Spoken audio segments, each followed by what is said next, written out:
आज मूड बना दो, तोहरे और हमारा में प्यार बाटे। आई बीच के मूड तो हमेशा तरकुल के तार पर चढ़ल रहेला। अरे कैसे चढ़ल रहेला? तू बाड़ू तो हम मानी तो तू बाड़ू। ये सोना चांदी के बीच में अगर कोनो कैरेट वाला गोल वाला सोना आ जाइत ना, बहुत बेकार हो जाई।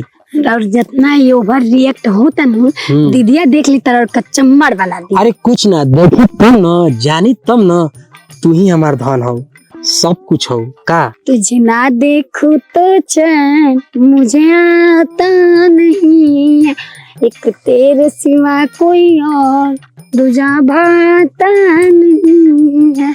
जीजा जीजा कही के चियावत नहीं खू औरी मुआवा ताड़ू हो, हमारा मेहरुआ के छोट की बहिनिया साच खूब तरसावा ताड़ू हो। ए हमार जान।